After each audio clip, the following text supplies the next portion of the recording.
Hi, everyone. 2 years ago, my life changed forever.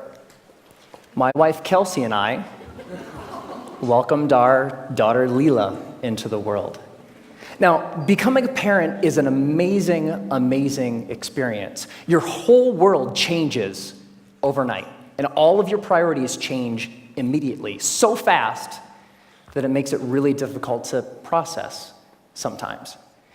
Now, you also have to learn a tremendous amount about being a parent, like, for example, how to dress your child. This was new to me. This is an actual outfit. I thought this was a good idea. And even Leela knows that it's not a good idea. So there was so much to learn and so much craziness all at once. And to add to the craziness, Kelsey and I both work from home. We're entrepreneurs. We run our own businesses. So Kelsey is develops courses online for yoga teachers. I'm an author. And so I'm working from home. Kelsey's working from home. We have an infant, and we're trying to make sure that everything gets done that needs done. And life is really, really, really busy. And a couple weeks into this amazing experience, when the sleep deprivation really kicked in, like around week 8, I had this thought, and it was the same thought that parents across the ages internationally, everybody has had this thought, which is, I am never going to have free time ever again.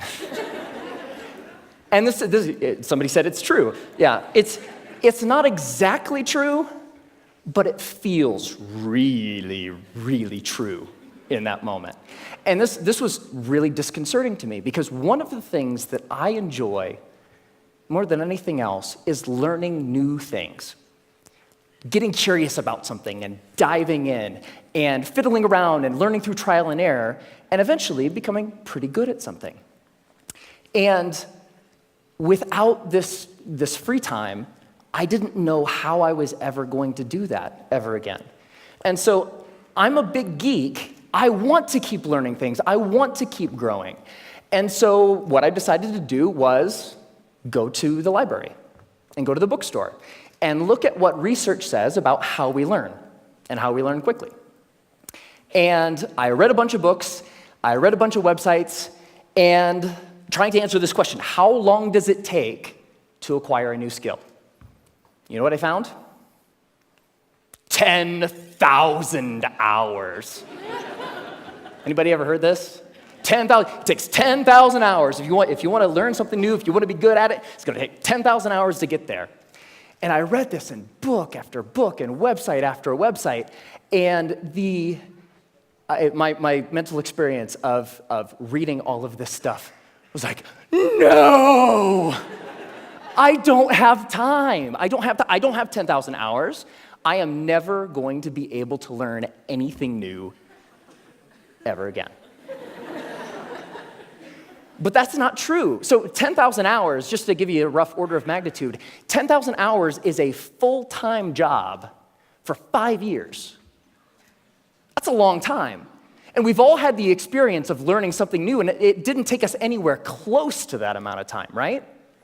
So what's up? There's something kind of funky going on here. What the research says and what we expect and have experiences, they don't match up. And what I found, here's the wrinkle.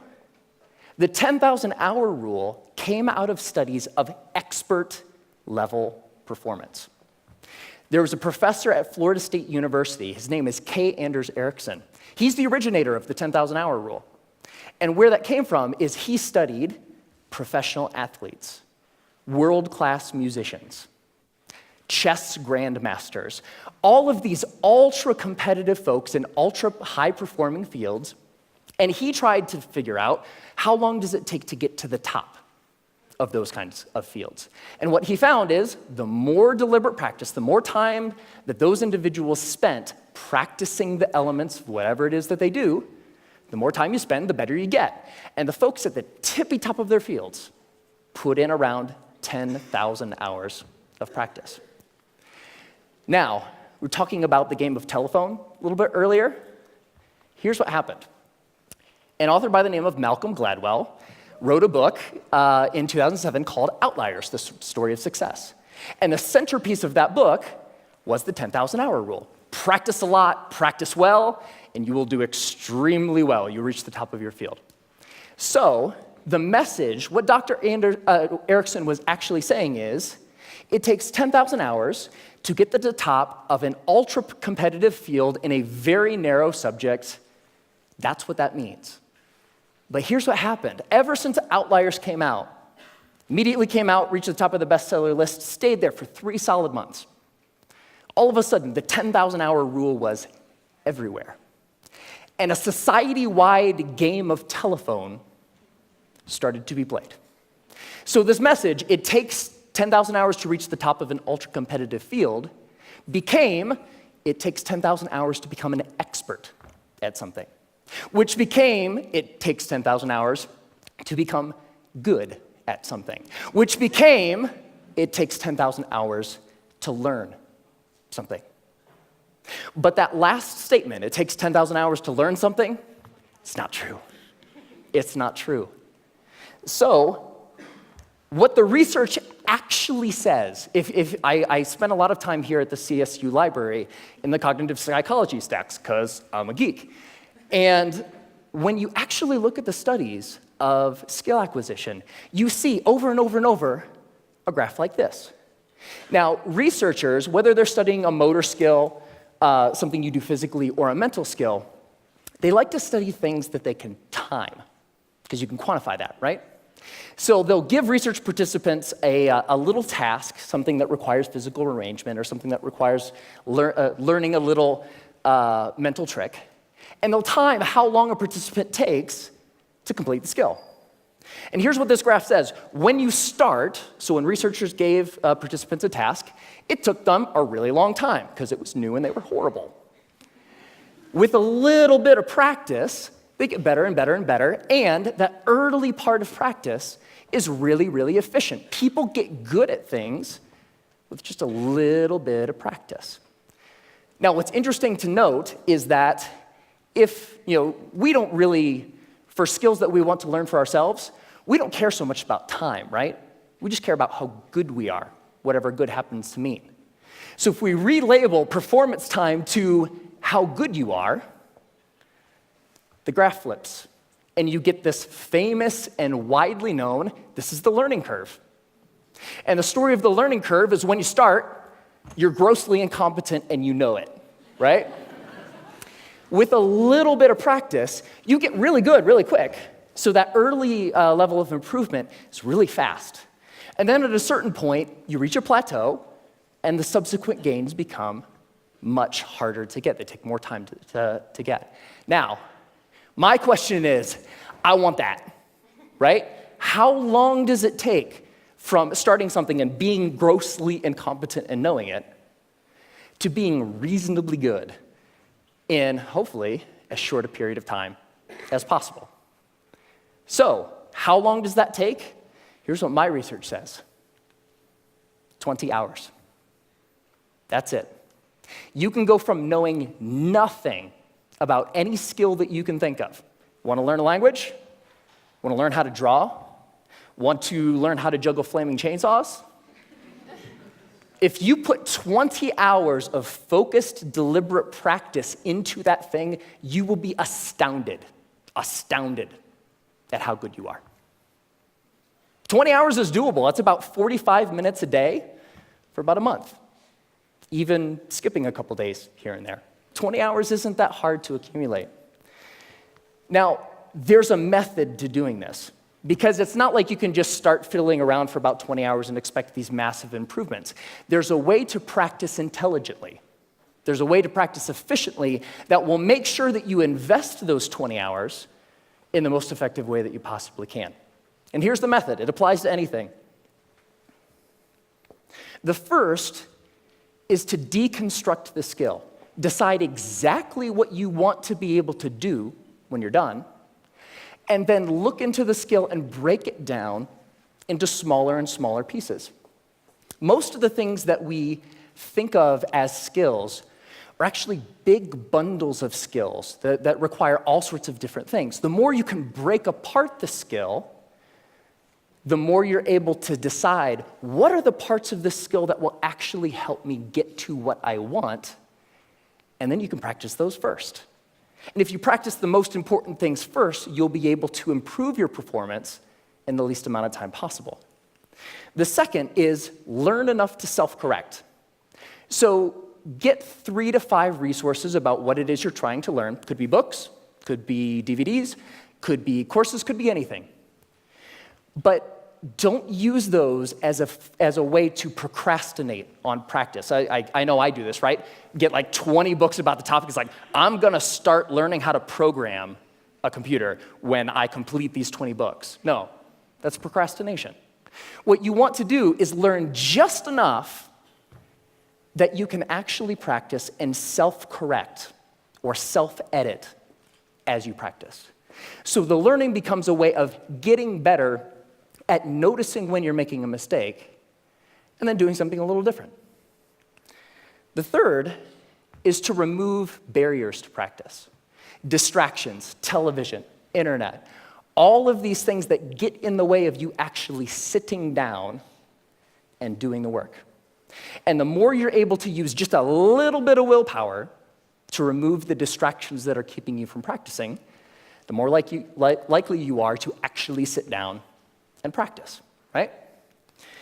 And the fourth is to practice for at least 20 hours.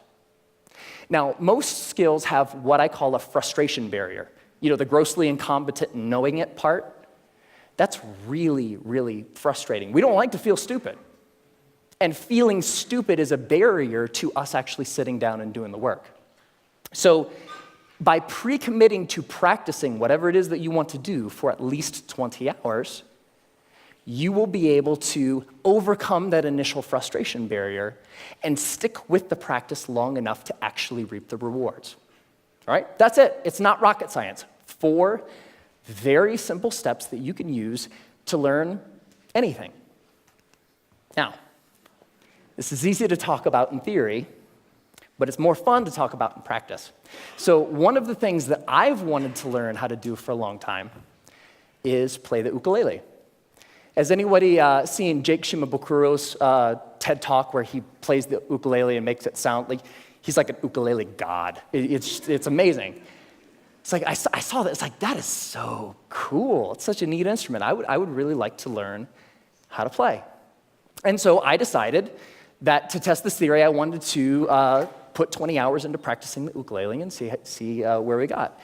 And so the first thing about playing the ukulele is in order to practice, you have to have one, right? So I got an ukulele, and my lovely assistant, thank you, sir. I think I need the cord here. It's not just an ukulele, it's an electric ukulele. Yeah. So the first couple hours are just like the first couple hours of anything. You have to get the tools that you're using to practice. You have to make sure that they're available. My ukulele didn't come with strings attached. I had to figure out how to put those on. Like, that's kind of important, right? And learning how to tune and learning how to make sure that all of the things that need to be done in order to start practicing get done, right?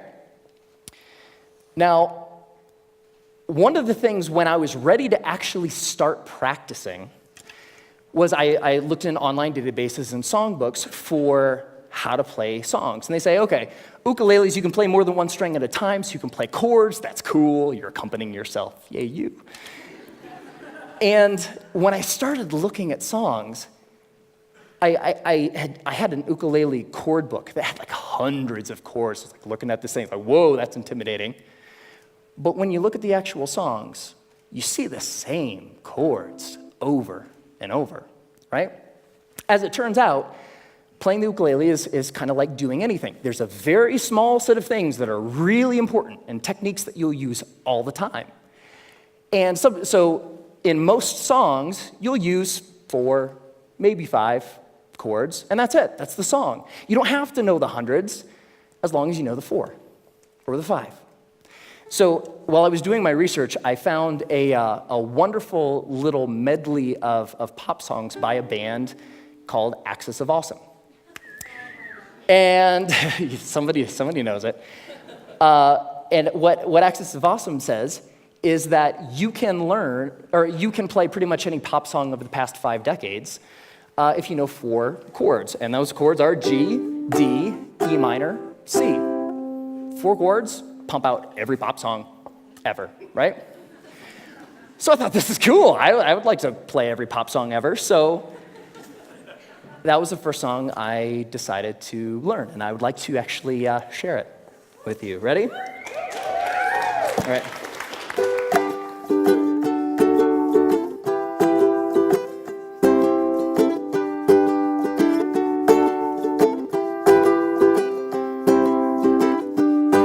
Just a small town girl living in a lonely world. She took the midnight train going anywhere. I heard that you settled down, that you found a girl, that you're married now. Every night in my dreams I see you, I feel you. That is how I know we'll go on.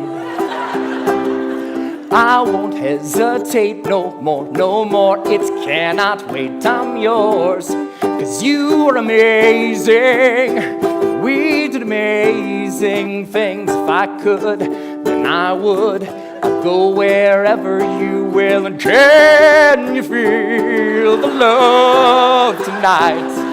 Can I live with or without you? When I find myself in times of trouble, Mother Mary comes to me. Sometimes I feel like I don't have a partner.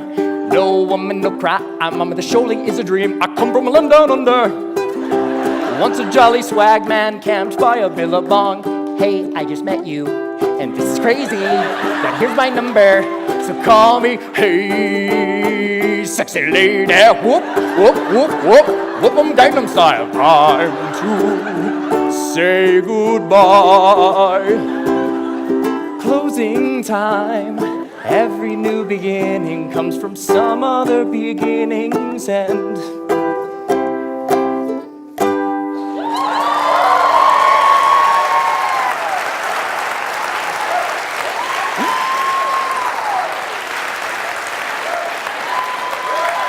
Thank you. Thank you. I love that song. And I have a secret to share with you. So by playing that song for you, I just hit my 20th hour of practicing the ukulele. Thank you.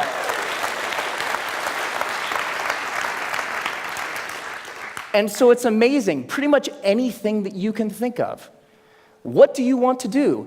The major barrier to learning something new is not intellectual. It's not the process of you learning a bunch of little tips or tricks or things. The major barrier is emotional. We're scared. Feeling stupid doesn't feel good. In the beginning of learning anything new, you feel really stupid. So the major barrier is not intellectual, it's emotional. But put 20 hours into anything. Doesn't matter. What do you want to learn? Do you want to learn language? Do you want to learn how to cook? Do you want to learn how to draw? What turns you on? What lights you up? Go out and do that thing. It only takes 20 hours. Have fun.